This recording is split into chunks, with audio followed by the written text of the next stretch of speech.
Selamat pagi, nama saya Luisa Kirana Maheswari, absen 19 dari kelas 11-8. Hari ini saya mengikuti pengayaan, yaitu membuat video materi, salah satu materi dari kimia kelas 11 semester 2 ini.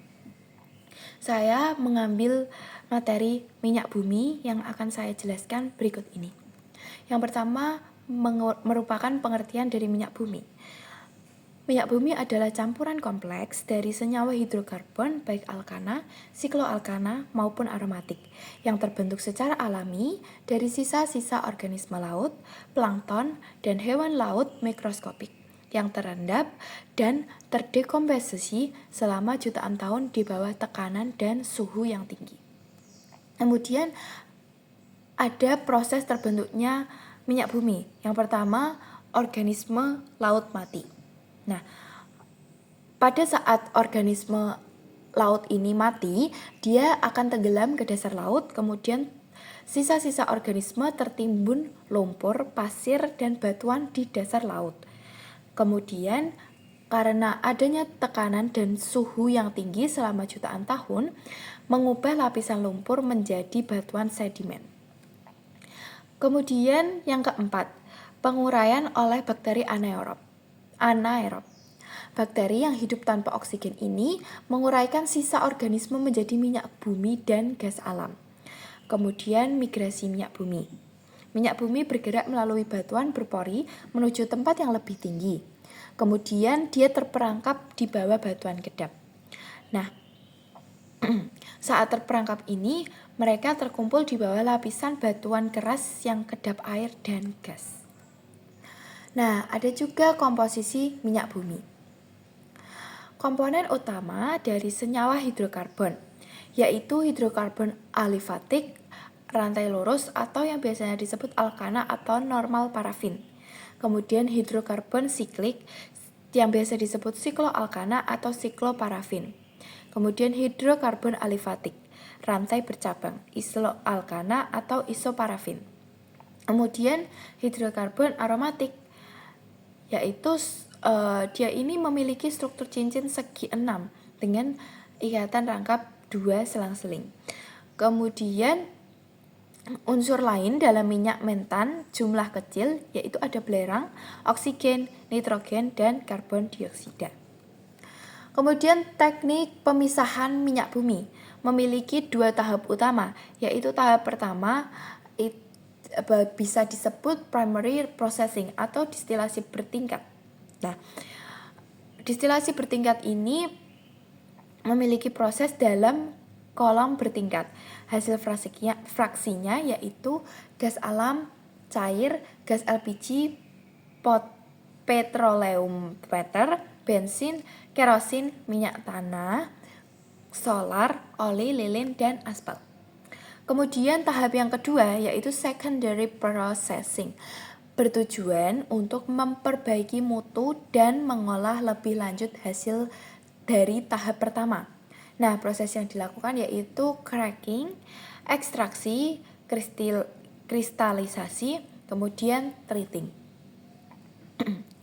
Nah, adapun fraksi minyak bumi dan kegunaannya.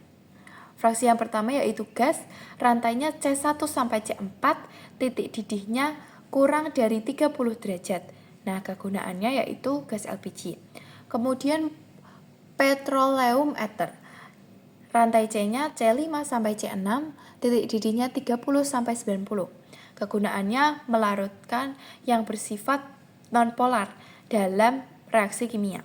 Kemudian fraksi bensin, rantainya C5 sampai C12, titik didihnya 70 sampai 140. Kemudian kegunaannya yaitu bahan bakar kendaraan bermotor.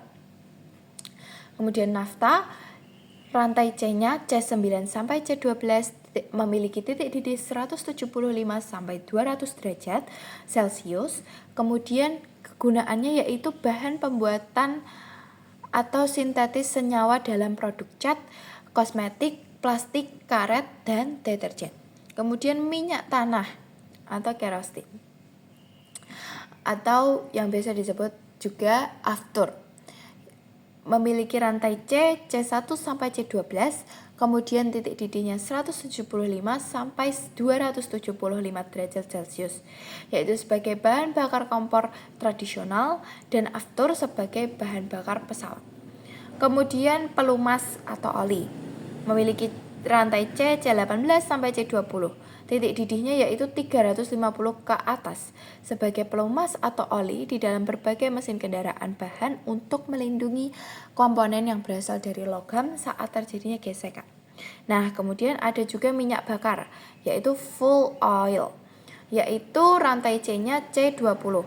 Titik didihnya 350 ke atas, bahan bakar pengapian dalam industri besar seperti PLTU. Itu sebagai kegunaannya. Kemudian ada parafin yang rantai C-nya C20, titik didihnya 350 ke atas sebagai bahan lilin, korek api, pembuatan batik, pelapis kertas untuk makanan. Kemudian ada aspal, rantai C-nya C25. Titik didihnya 500 ke atas. Kegunaannya bahan dalam pembuatan jalan raya. Mutu bensin ditentukan oleh bilangan oktan. Semakin tinggi bilangan oktan, makin baik kualitas bensin karena lebih tahan terhadap ketukan di mesin. Nah, komponen penentunya yaitu campuran dari N-heptana dan isooktana. Nah, adapun jenis-jenis bensin yaitu premium, angka oktannya sekitar 88, jumlah yang berarti jumlah ketukan setara dengan campuran 88% isooktana dan 20% N-heptana. Kemudian pertalit memiliki angka oktan 90, jumlah ketukan setara dengan campuran 90% isooktana dan 10% N-heptana.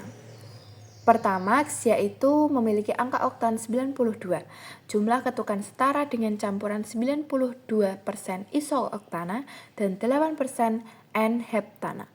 Kemudian Pertamax Plus, angka oktannya yaitu 95, jumlah ketukan setara dengan campuran 95% isooktana dan 5% N-heptana. Kemudian ada juga dampak reaksi dari pembakaran hidrokarbon. Reaksi pembakaran hidrokarbon, bahan bakar fosil seperti minyak bumi, batu bara, dan gas alam. Kandungan utamanya adalah hidrokarbon, belerang, nitrogen, dan oksigen. Reaksi pembakaran hidrokarbon yang tidak sempurna akan menyebabkan terjadinya polusi udara. Nah, ini ada jenis-jenis pembakaran hidrokarbon.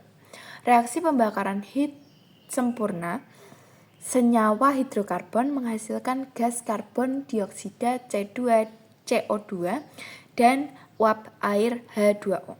Kemudian reaksi pembakaran tidak sempurna. Proses pembakaran tidak sempurna menghasilkan gas karbon monoksida CO dan uap air H2O. Dan hal ini terjadi karena kurangnya oksigen industri.